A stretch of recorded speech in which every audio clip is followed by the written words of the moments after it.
नमस्कार दोस्तों, कैसे हैं आप सब। Welcome to Advait academy the way to success. आप लोग मेरे साथ आधुनिक भारत के इतिहास की यात्रा प्रारंभ कर चुके हैं और वो धीरे धीरे आगे बढ़ रही है। हम लोगों ने क्या, भारत में यूरोपीय कंपनियों का आगमन, कर्नाटक युद्ध, तीनों कर्नाटक युद्ध आपने पढ़े। अब हम लोग आगे क्या शुरू करने वाले हैं, बंगाल, जो कि बहुत इंपॉर्टेंट है। ठीक है, क्योंकि अब बंगाल पूरे भारत का केंद्र बनने वाला है। जैसे मुगल सत्ता का केंद्र क्या था, दिल्ली और आगरा, दोनों केंद्र थे। उसी प्रकार आगे जो अंग्रेजों का मुख्य केंद्र क्या बन जाता है, बंगाल। तो अब एक तरीके से राजधानी बन जाती है बंगाल। ठीक है, तो बंगाल का इतना प्रभाव क्यों था उस समय। ठीक है, या एक क्वेश्चन पूछा गया था यूपीएससी में कि डुप्ले ने इसकी चाबी कहां पे खोजी, दक्कन में, ठीक है, या कर्नाटक में। लेकिन अंग्रेजों ने कहां पे खोजी, बंगाल में, और अंग्रेज सफल भी हो गए। ठीक है, तो वही देखेंगे कि सत्ता की चाबी बंगाल, अंग्रेजों ने बंगाल में खोजी और वो सफल हो गए, लेकिन डुप्ले ने कहां पे खोजी, कर्नाटक में, और वो असफल हो गया। आपने पिछले वीडियो में मैंने बताया था आपको, कर्नाटक युद्ध किस तरीके से फ्रांसीसियों की क्या हो जाती है, एक तरीके से हार हो जाती है और उनका जो साम्राज्य बढ़ाने का जो सपना रहता है वो समाप्त हो जाता है और वो सिर्फ और सिर्फ भारत में व्यापारी बन के रह जाते हैं, है ना। तो अभी आगे हम लोग क्या पढ़ेंगे, बंगाल। और उसके पहले वीडियो में मैंने पढ़ाया था आपको डेनिस और फ्रांसीसी, और उसके पहले वीडियो में मैंने पढ़ाया था अंग्रेज। ठीक है, तो अंग्रेज में मैंने बंगाल प्रेसिडेंसी कैसे बनी। 1700 में बंगाल प्रेसिडेंसी बनती है। पहला प्रेसिडेंट कौन बनता है वहां का, चार्ल्स आयर, ठीक है ना। और फिर उसके बाद फारूक सियर 1717 में एक फरमान जारी करता है। ठीक है, तो वो सब चीजें बंगाल के अंतर्गत ही आती है, तो मैं उनको थोड़ा सा रिपीट करूंगा, नहीं तो ये अधूरा रह जाएगा। मैंने वहां पे पढ़ाया है डिटेल में, ठीक है ना, कि अंग्रेजों में जो बंगाल में कैसे अपनी प्रेसिडेंसी स्थापित करते हैं, क्या क्या घटनाएं होती हैं। उनमें से मुख्य घटनाएं मैं यहाँ पे आपको बताऊंगा और कुछ बोलूंगा भी, कुछ यहाँ पे नहीं लिखी हुई हैं। तो आप पिछले वीडियो में जो अंग्रेज मैंने पढ़ाया है उसमें जा करके आप देख सकते हैं, शायद वीडियो का क्लास 6 है। ठीक है, वीडियो नंबर 6 है, आधुनिक भारत के इतिहास का। आप उसको पढ़ेंगे तो वो आपको समझ में आ जाएगा। ठीक है, तो चलिए शुरू करते हैं हम लोग क्या, बंगाल। तो बंगाल क्या है, 18वीं सदी में भारत का सबसे संपन्न राज्य था। देखो, कोई बंगाल पे क्यों स्थापित करेगा सत्ता अपनी, ठीक है ना, क्यों, क्योंकि वहां पे या तो व्यापार की वस्तुएं ज्यादा मिलती हो, है ना। व्यापारी कोठियां हमेशा तटों के आसपास स्थापित की जाती थी, कि मैं जहाँ पे बंदरगाह नजदीक हो और माल जो भी वो खरीदेंगे उनको वहां से ले जाना या व्यापार करना यूरोप में आसान हो। तो मोस्टली तटों के आसपास ये सारी व्यापारिक कोठियां होती थी, और उन शहरों में होती थी जहां पे सूती वस्त्र, रेशम, ये सब चीजें, जहाँ जो चीजें ये व्यापार करते थे वो चीजें वहां पे पैदा होती हो, ठीक है ना, वहां पे इनको माल मिलता हो। इसीलिए वो वहां पे क्या बनाते थे, कोठियां बनाते थे। ठीक है, कि वो वहां से माल खरीदेंगे और अपनी फैक्ट्रियों में वहां पे इकट्ठा करेंगे, उसके बाद बंदरगाह से माध्यम से उनको यूरोप में बेचेंगे महंगे दामों पर। तो ये एक कहानी थी। तो हुआ क्या कि 18वीं सदी में भारत का सबसे संपन्न राज्य कौन था, बंगाल था। तो इस वजह से अंग्रेजों की नजर वहां पे पड़ी। तो सबसे पहले मैंने आपको पढ़ाया था उस अंग्रेज वाले वीडियो में कि 1651 में ब्रिजमैन, ब्रिजमैन था एक अंग्रेज, उसकी सहायता से कहां पे, हुगली में इन्होंने पहली व्यापारिक कोठी स्थापित करी, कहां पे, बंगाल में। और 1651 में 1651 में बंगाल के सूबेदार कौन थे, शाह सुजा, से 3000 रुपए वार्षिक कर के बदले इनको क्या मिल गया, बंगाल, बिहार, उड़ीसा में मुफ्त व्यापार करने की अनुमति मिल गई। तो वही मैंने यहाँ पे लिखा है, 1651 में शाह सुजा ने 3000 रुपए वार्षिक कर के बदले क्या किया, बंगाल, बिहार, उड़ीसा में मुक्त व्यापार करने की अनुमति इनको दे दी। ठीक है, मैंने वो पॉइंट यहाँ पे नहीं लिखा, ब्रिजमैन वाला, वो आपको मैं बता रहा हूँ। आप नोट कर लीजिएगा वो सारे पॉइंट यहाँ भी, ताकि ये पूरा बंगाल पढ़ने में आपको आसानी रहे। ठीक है, ओके, देखते हैं आगे। तो जब इन्होंने हुगली में अपनी कोठी स्थापित करी तो चुंगी देना पड़ता था। इस वजह से उन्होंने क्या कर लिया, सूबेदार से 3,000 रुपये वार्षिक कर के बदले मुफ्त कर लिया अपना व्यापार। ठीक है, उसके बाद मैंने आपको पढ़ाया था कि 1686 में अंग्रेजों ने क्या कर दिया था, हुगली पर आक्रमण कर दिया था। क्यों? क्योंकि औरंगजेब ने 2% चुंगी और 1.5% जजिया लगा दिया था, है ना, 1680 में। क्लियर? मैंने उस वीडियो में सारा बताया, आप उसको जरूर पढ़ेंगे। उसके बाद ये पढ़ेंगे तो यहां तक समझ में आएगा, यहां से नया है। ठीक है, तो जब उन्होंने क्या लगा दिया था, चुंगी और जजिया, तो अंग्रेजों ने सोचा कि ऐसे तो हमें ज़्यादा फायदा होगा नहीं, हमें टैक्स देना पड़ रहा है। तो उन्होंने क्या किया, हुगली पर क्या कर दिया, आक्रमण कर दिया, एक तरीके से युद्ध कर दिया। तो औरंगजेब से वो लोग हार गए। ठीक है, और वो अंग्रेज भाग गए वहां से। ठीक है, अंग्रेज कहाँ चले गए, एक ज्वर द्वीप था, फीवर आइलैंड बोलते हैं, फीवर आइलैंड में अंग्रेज भाग गए। ठीक है, फिर 1686 में ऐसा हुआ, 1687 में जॉर्ज चार्नॉक ने औरंगजेब से माफी मांगी, बोले कि माफ कर दो, अभी गलती नहीं होगी और हम हर्जाना देने के लिए तैयार हैं। तो उन्होंने माफ कर दिया औरंगजेब ने 1687 में, और कहा ठीक है, आप सूता नदी में क्या करो, अपनी व्यापारिक कोठी आप स्थापित कर सकते हो सूता नदी में। तो सूता नदी में जॉर्ज चार्नॉक ने अपनी व्यापारिक कोठी स्थापित करी। उन्होंने वापस आने के लिए 1.5 लाख रुपए हर्जाना भी दिया। ठीक है, उसके बाद शोभा सिंह की वजह से इन्होंने क्या कर दिया, उसकी किलेबंदी कर ली, क्योंकि शोभा सिंह उस समय क्या जमींदार थे और वो विद्रोह कर देते थे बार बार। तो उस वजह से वहां की क्या हो गई, सूता नदी की क्या हो गई, किलेबंदी हो गई। फिर क्या हुआ, ये एक इंपॉर्टेंट घटना है, 1698 में बंगाल के सूबेदार थे अजीम उस्सान। अजीम उस्सान और औरंगजेब का पोता भी था ये अजीम उस्सान। ठीक है, तो अजीम उस्सान उस समय बंगाल का सूबेदार था। क्लियर? तो अजीम उस्सान से उन्होंने क्या किया, 3 गांव लिए, सूतानती, कलिकाता और गोविंदपुर। मैंने आपको पढ़ाया था, फिर से मैं रिपीट कर रहा हूं, सूतानती, कलिकाता और गोविंदपुर 3 गांव लिए, और तीनों गांवों के बदले अंग्रेजों को क्या देना पड़ा, 1200 रुपए देने पड़े। ठीक है, ये सब चीजें जो मैं बोल रहा हूं आप जरूर लिख लेंगे यहाँ पे। ठीक है, तो चीजें बहुत आसानी से समझ में आएंगी। तो फिर क्या हुआ कि ये तीनों गांव ले लिए, सूतानती, कलिकाता और गोविंदपुर। इन तीनों को मिला करके जॉर्ज चार्नॉक ने क्या बनाया, कलकत्ता शहर की स्थापना करी। ठीक है, तो जॉर्ज चार्नॉक ने कलकत्ता शहर की स्थापना करी। ठीक है, उसके बाद सर जॉन सरमन ने एक प्रतिनिधि मंडल भेजा था, कहाँ पे, फारूक शेर के दरबार में। अब फारूक शेर को उस समय कोई एक बीमारी थी, तो एक कौन थे, हैमिल्टन, एक सर्जन थे उस समय से उस प्रतिनिधि मंडल में। तो इनकी बीमारी क्या कर दिया था, सफलतापूर्वक उसका सफल इलाज कर दिया था। उस वजह से 1717 में फारूक शेर ने अंग्रेजों को क्या किए दिया था, फरमान जारी कर दिया। उसमें से क्या कहा था कि 3,000 रुपए वार्षिक कर के बदले जो इनका ये चल रहा था वो वैसा ही चलता रहेगा। उसके अलावा और आसपास के गांव खरीद सकते हैं, कलकत्ता के आसपास के गांव लगभग 38 गांव खरीदने की अनुमति दे दी थी। ठीक है, उसके बाद जो बम्बई में इनका टकसाल था उस पर जो सिक्के डाले जाते थे वो पूरे भारत में चल सकते थे। इस तरीके से बहुत सारे पॉइंट थे, मैंने आपको लिखाया था। वो क्या बोला हुआ था, मैग्ना कार्टा, एक तरीके का क्या था, अधिकार पत्र। ठीक है, सूरत में भी 10,000 के बदले क्या कर दिया था, मुफ्त व्यापार करने की उनको अनुमति दे दी थी। तो ये मैंने आपको सब पढ़ाया था। और वो एक क्या बोलते हैं उसको, एक ऑर्म थे, अंग्रेज इतिहासकार ऑर्म ने लिखा था कि ये 1717 में जो फारूक शेर का फरमान था वो एक तरीके से मैग्ना कार्टा सिद्ध हुआ या अधिकार पत्र था, क्योंकि उसमें बहुत सारे अधिकार उनको क्या मिल गए, अंग्रेजों को मिल गए, और उसका बहुत बड़ा इंपॉर्टेंस है।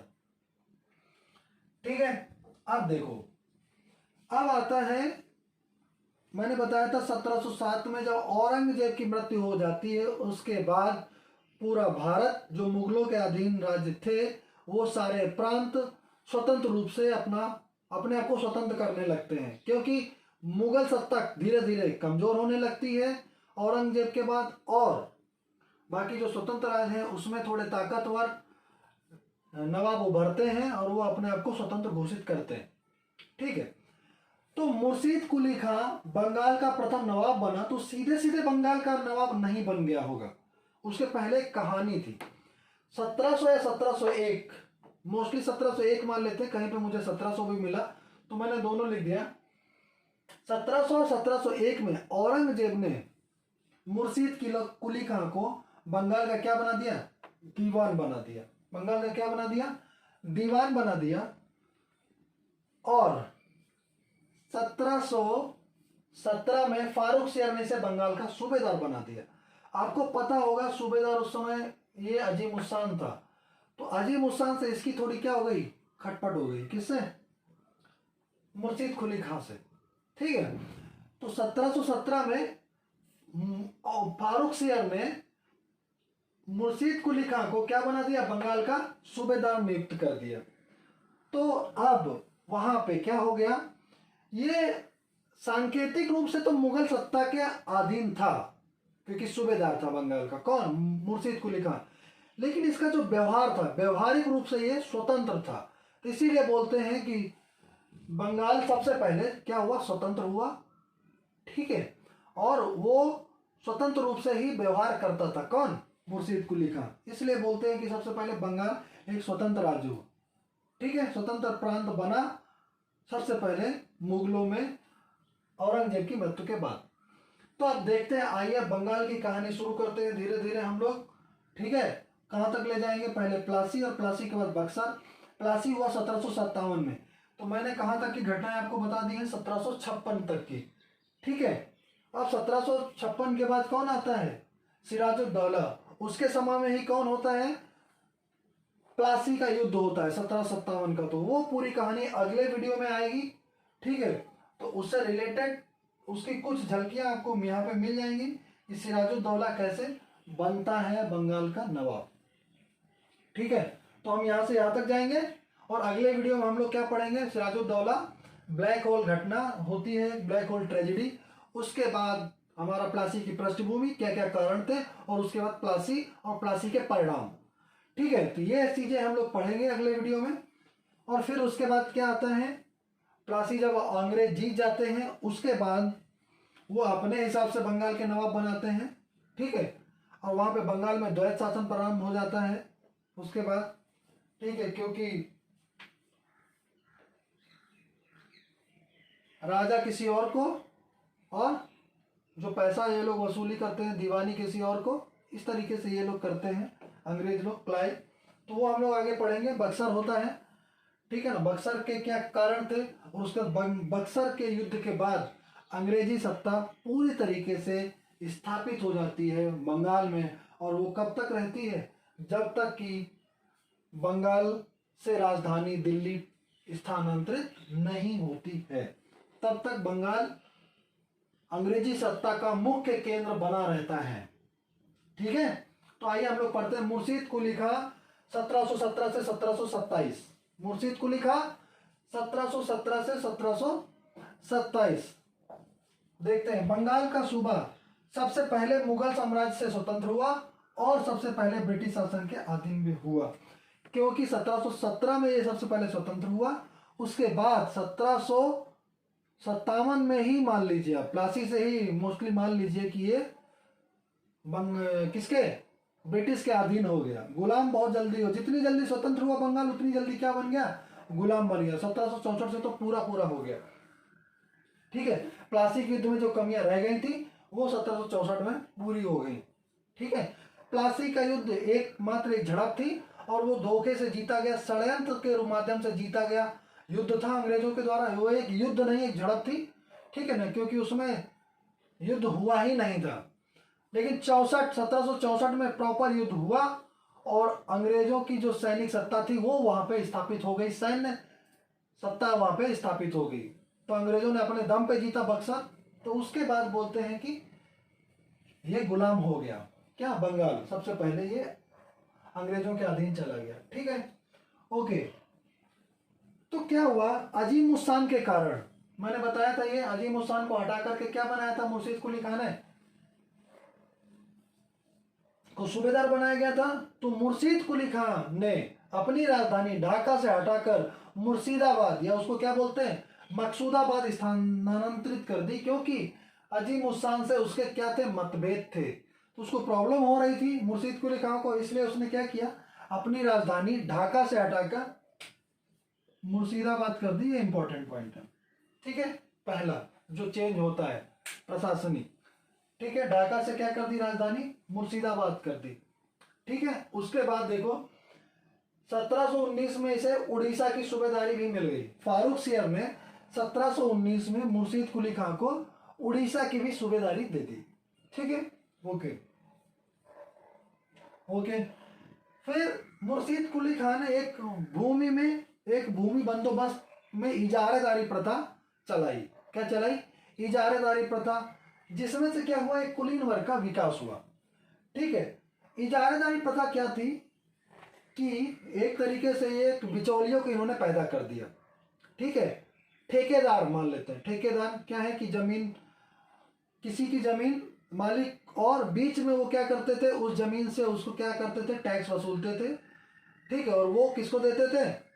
मुर्शीद कुली खान को देते थे। तो एक बिचौलिया पैदा कर दिया जिसको क्या बोलते हैं मुर्शीद कुली खान, या एक कुलीन वर्ग को जन्म दे दिया जो क्या करता था उस जमीन के उसमें बिचौलिए का काम करता था, और उससे जमीन वो उसके अधिकार में आ गई और जमीन वो देते थे, ठीक है। जिनको लोगों को कृषि करनी होती थी उनसे टैक्स लेते थे, और किसको देते थे? मुर्शीद कुली खान को, बंगाल के नवाब को। तो इस तरीके की एक व्यवस्था डेवलप करी जिसे क्या बोलते हैं इजारेदारी व्यवस्था। और इसने बहुत ज्यादा संख्या में खालसा भूमि को भी बढ़ाया। किसने? मुर्शीद कुली खान। खालसा भूमि क्या होती है? जो सीधे सीधे नवाब के या जिसकी उस समय सत्ता है उसके अधीन होती है खालसा भूमि, मतलब उसकी पर्सनल हो जाती, उससे जो भी टैक्स मिलेगा या जो भी वो पैदा होगा वो सब उसके पर्सनल खर्चे के रूप में उसको यूज कर सकते हैं, ठीक है। प्रशासनिक काम के अलावा, राजनीतिक काम के अलावा वो अपना शाही दरबार में जो भी अपना उनको खर्च है, पर्सनल खर्च है, उसके लिए वो लोग यूज करते हैं क्या? खालसा भूमि से जो भी पैदा होता है या जो भी आता है, ठीक है। तो इन्होंने क्या किया? इजारेदारी प्रथा प्रारंभ करी, कुलीन वर्ग को जन्म दे दिया। उसने किसानों को तकावी ऋण भी दिए। क्या दिए? ऋण भी दिए, ताकि वो अपना क्या करें?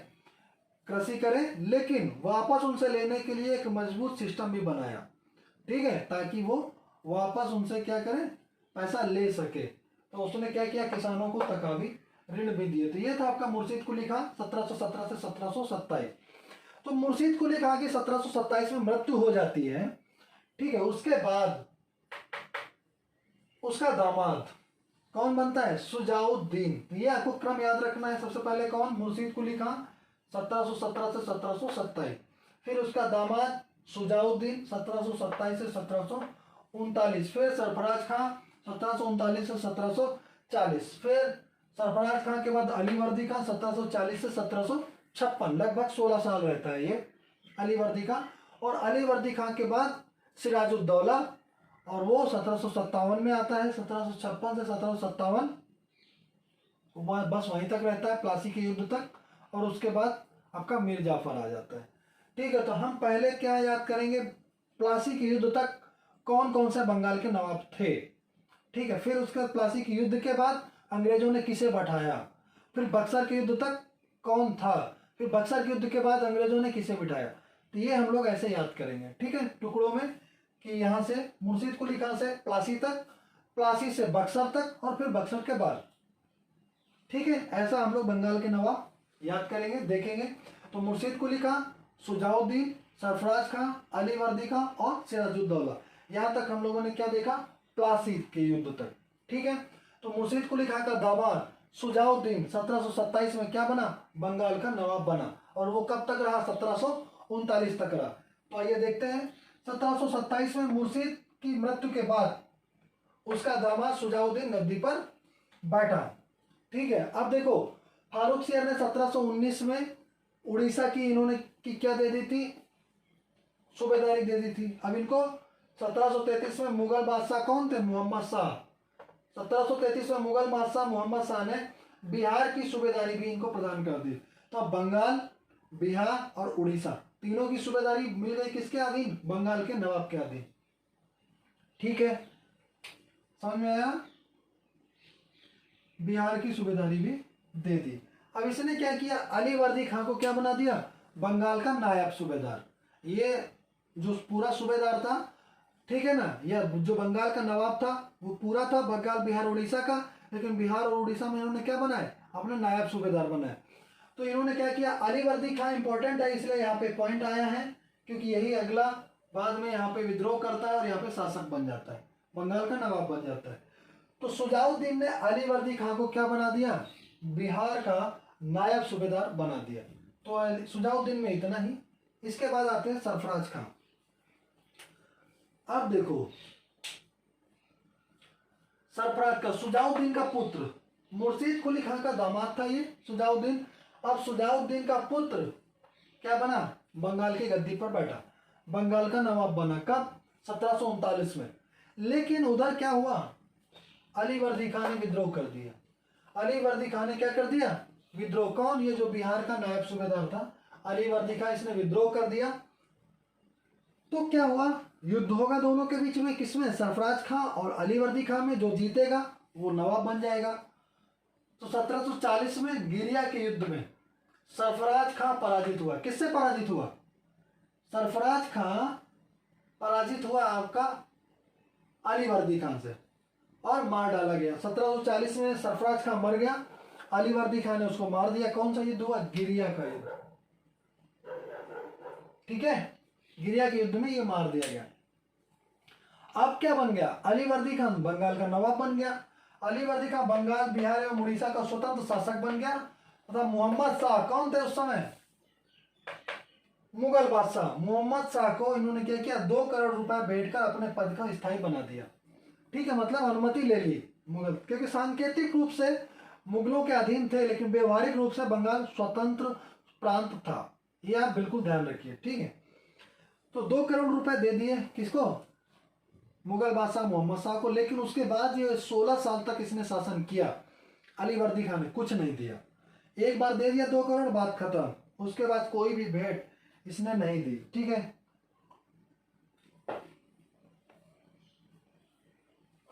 समझ में आया? ठीक है, 2 करोड़ रुपए भेंटकर अपने पद को स्थायी बनाया, अनुमति ले ली, बंगाल का नवाब बन गया। लेकिन बाकी 16 वर्षों तक इसने शासन किया यहाँ पे, और इसने क्या किया? कुछ नहीं दिया। मुगल बादशाह को इन्होंने क्या किया? कुछ नहीं दिया। अब आते हैं अली वर्दी का। ये इंपॉर्टेंट है क्योंकि इसका अंत होते होते, इसका उत्तराधिकारी आते आते ही प्लासी आ जाता है, क्योंकि ये 1756 तक रहता है। 1756, 1757 में क्या हो जाता है? प्लासी का युद्ध, द बैटल ऑफ प्लासी। देखते हैं अली वर्दी खां के समय घटना होती है, मराठों के आक्रमण होते हैं। ठीक है, क्या होते हैं? मराठों के आक्रमण होते हैं। रघुजी भोसले मराठा सरदार होते हैं, वो इनके यहाँ बहुत बार आक्रमण करते हैं। मराठों के इनके लगभग 6 आक्रमण होते हैं, और लगभग ये 16 साल तक मराठों के आक्रमण में ही उलझा रहता है। तो इसने क्या किया कि ये एक संधि कर ली मराठों से। 1751 में उड़ीसा में रघुजी भोसले जो मराठा सरदार थे, उन्होंने क्या किया? आक्रमण किया। तो अली वर्दी खां ने सोचा बार बार हम आक्रमण में ही उलझे हुए हैं, क्यों ना हम इनसे संधि कर लेते। तो अली वर्दी खां ने संधि कर ली। किससे? मराठाओं से। ठीक है, मतलब रघुजी भोसले जो आए थे उनसे संधि कर ली। और क्या किया? संधि में क्या स्वीकार किया कि उड़ीसा प्रांत पूरा या लगभग उसका कुछ भाग और 12 लाख रुपए प्रतिवर्ष वार्षिक चौथ। ठीक है, क्या लेते थे? चौथ। तो मराठों में 2 टैक्स चलते थे, चौथ, एक सरदेश मुखी। तो चौथ यहाँ पे आपका नाम आया है कि जो इनको मिल रहा था उसमें क्या था? 12 लाख रुपए प्रतिवर्ष। ये आगे पढ़ेंगे तो चौथ और सरदेश मुखी में अंतर पीसेस में क्वेश्चन पूछा गया था 2018 में कि किस लिए। वो 2 तरीके से एक लेते थे कि उनके अधीन जो होते थे नवाब या जिनसे उनकी संधि होती थी उनसे क्या लेते थे? वो चौथ। ठीक है, सरदेश मुखी फिर क्या था आगे बताएंगे। ठीक है, तो ये क्वेश्चन पूछा गया था। तो ये छोटी छोटी चीजें ध्यान रखने वाली हैं।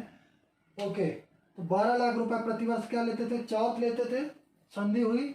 और उड़ीसा प्रांत देना संधि में तय हो गया।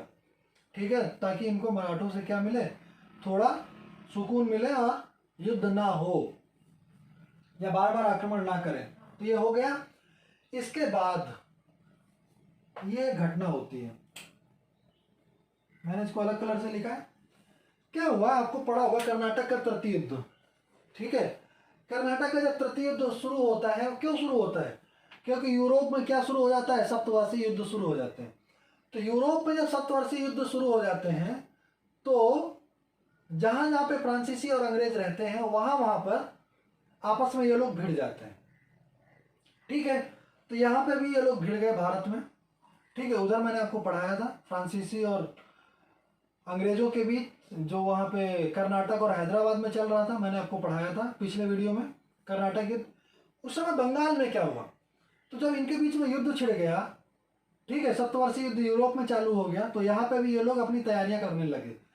तो तैयारियां करने के चक्कर में इन्होंने क्या किया, अपने जो किले थे उसकी क्या कर दी, किले बंदी करना शुरू कर दिया। ठीक है, तो जैसे चंद्रनगर फ्रांसीसियों का किला था और कलकत्ता में क्या था, फोर्ट विलियम, वो किसका किला था, अंग्रेजों का था। तो उन दोनों का क्या कर दिया, दोनों लोगों ने, फ्रांसीसियों ने और अंग्रेजों ने अपनी किलेबंदी शुरू कर दी। लेकिन उस समय अलीवर्दी खां को पता चला था कि कर्नाटक का द्वितीय युद्ध, कर्नाटक का प्रथम युद्ध, किस तरीके से फ्रांसीसी और अंग्रेजों के बीच वहां पे युद्ध चल रहे थे और उन राजाओं को किस तरीके से ये लोग परेशान कर रहे थे। तो अलीवर्दी खां डर गया कि किलाबंदी ये लोग कर रहे हैं, कहीं ये हम लोगों को भी परेशान ना करें। तो अलीवर्दी खां ने क्या किया, उनको किलाबंदी करने की इजाजत नहीं दी। ठीक है, देखते हैं। इसने अंग्रेजों एवं फ्रांसीसियों को क्रमशः कलकत्ता एवं चंद्रनगर की किलेबंदी का विरोध किया। ठीक है, और जो पहले घटना मैंने बताई वो भी मैं कर्नाटक युद्ध में बता चुका हूं कि क्यों ये किलेबंदी करना शुरू कर दिए अंग्रेज और फ्रांसीसी। कहाँ कहाँ की, अपना कलकत्ता एवं चंद्रनगर की। ठीक है ना, कलकत्ता में क्या बना था, फोर्ट विलियम। ठीक है, किलेबंदी का क्या कर दिया, विरोध किया। वो तो मान गए थे फ्रांसीसी, लेकिन ये अंग्रेज नहीं मानते जल्दी। ठीक है, तो अलीवर्दी खां ने बोला कि अंग्रेजों की तुलना किससे करी, मधुमक्खियों से करी। ये पूछ लेता है कभी कभी कि अलीवर्दी खां ने या किसने अंग्रेजों की तुलना मधुमक्खियों से की, किसने करी, अलीवर्दी खां ने अंग्रेजों की तुलना मधुमक्खियों से की और कहा, क्या कहा कि यदि इनको छेड़ा ना जाए तो ये शहद देंगी और अगर इनको छेड़ोगे तो ये काट काट के मार डालेंगे। यदि इन्हें ना छेड़ा जाए तो ये शहद देंगी और छेड़ा जाए तो ये काट काट कर मार डालेंगे। किसके बारे में कहा, अंग्रेजों के बारे में। किसने कहा, अलीवर्दी खां ने कहा। ठीक है, तो अलीवर्दी खां का शासनकाल कब से कब तक रहता है, 1740 से 1756 तक। क्लियर है। तो अलीवर्दी खां ने अंग्रेजों की तुलना मधुमक्खियों से की और कहा यदि इन्हें ना छेड़ा जाए तो ये शहद देंगी और अगर छेड़ा जाए तो ये काट काट के मार डालेंगे, जैसे मधुमक्खियां करती हैं। ठीक है, इसके बाद अब इसके उत्तराधिकारी कौन होगा, इसके कोई पुत्र नहीं था अलीवर्दी खां के। ठीक है, क्या था, 3 पुत्रियां थी। अलीवर्दी खां के कोई पुत्र नहीं था, 3 पुत्रियां थी। तीनों का विवाह किससे हुआ है, एक का पहले का हुआ ढाका के शासक से, दूसरे का पूर्णिया के जो गवर्नर थे उनसे हुआ और तीसरे का जो पटना के शासक थे उनसे हो गया, मतलब गवर्नर, उनसे हुआ। इन तीनों पुत्रियों का विवाह ढाका, पूर्णिया और पटना के गवर्नर से हुआ। सबसे बड़े कौन थी ये, जिसका विवाह ढाका से, उसका नाम क्या था, घसीटी बेगम। क्या नाम था, घसीटी बेगम। इसका नाम इंपॉर्टेंट है इसलिए यहाँ पे लिया। दूसरी बेटी का नाम इंपॉर्टेंट नहीं था, लेकिन उसका जो बेटा था, उसका जो पुत्र था, ठीक है, वो कौन था, शौकत जंग। ये इंपॉर्टेंट है। ठीक है, पहली बेटी का नाम उसका क्या था, घसीटी बेगम, लेकिन उसका जो दूसरी बेटी का पुत्र था वो कौन था, शौकत जंग, जो पूर्णिया के नवाब या पूर्णिया के गवर्नर का क्या था, पुत्र था। तीसरा था पटना के जो शासक थे उसका जो पुत्र था, मतलब उसकी जो तीसरी बेटी थी उसका जो पुत्र था वो था सिराजुद्दौला। तो जब अलीवर्दी खां जीवित था उसने पहले ही सिराजुद्दौला को क्या कर दिया था, अपना उत्तराधिकारी नियुक्त कर दिया था कि मेरे मरने के बाद सिराजुद्दौला ही बंगाल का नवाब बनेगा। तो जब ये अलीवर्दी खां की मृत्यु होती है 1756 में, तो कौन बन जाता है, सिराजुद्दौला बंगाल का नवाब बनता है। ठीक है, तो आपको ये याद रखना है घसीटी बेगम कौन हुई? सिराजुद्दौला की मौसी, ठीक है ना, क्योंकि इसकी ये तीनों बेटियां थी और ये तीनों विधवा हो चुकी थी, इनकी तीनों बेटियां, ठीक है। कौन? घसीटी बेगम और ये जो शौकत जंग की माँ और सिराजुद्दौला की माँ, ठीक है। सिराजुद्दौला उत्तराधिकारी बनता है। सिराजुद्दौला 1756 में बंगाल का क्या बनता है? नवाब बनता है, और उसी के समय प्लासी का युद्ध होता है। कैसे होता है? ये लोग उसमें अपना रोल अदा करते हैं, घसीटी बेगम और शौकत जंग, ठीक है, क्योंकि शौकत जंग को उत्तराधिकारी नहीं बनाते, उस वजह से वो दुखी रहता है। घसीटी बेगम भी चाहती है कि हमें वहां पे हिस्सेदारी मिले, ठीक है, क्योंकि इसके पुत्र नहीं था, पुत्रियां थी, तो सारी पुत्रियां सोच रही थी कि हमको सबको वहां पे हिस्सेदारी मिले, ठीक है। लेकिन वो देता किसको है? सिर्फ अपनी छोटी बेटी के पुत्र को, मतलब सिराजुद्दौला को, ठीक है। तो उसके बाद अगले उसमें हम पढ़ेंगे सिराजुद्दौला, और उसके बाद क्या क्या षड्यंत्र होते हैं, ठीक है, black hole tragedy, the battle of Plassey, ठीक है। तो अगला वीडियो उस पर रहेगा। ये आपको समझ में आया? आप कमेंट करके बताइए, ठीक है। तो इसमें आपको ये याद रखना है, मुर्शीद कुली का 1717 से 1727 क्या क्या घटनाएं हुई। सुजाउद्दीन उसके बाद 1727 से 1739, उसका सरफराज खान 1739 से 1740। गिरिया के युद्ध में सरफराज खान मारा जाता है, तो कौन बनता है? अलीवर्दी खान। अलीवर्दी खान 1740 से 1756। फिर आपका सिराजुद्दौला 1756 से 1757। यहाँ तक हम लोगों ने प्लासी तक पढ़ लिया। क्या? नवाब सिराजुद्दौला प्लासी तक रहता है, ठीक है। तो अगले वीडियो में हम पढ़ेंगे द बैटल ऑफ प्लासी, जो बहुत इंपॉर्टेंट है, ठीक है। ओके, तो आप लोग पढ़ाई करते रहिए घर पे मेरे साथ, ठीक है। धन्यवाद।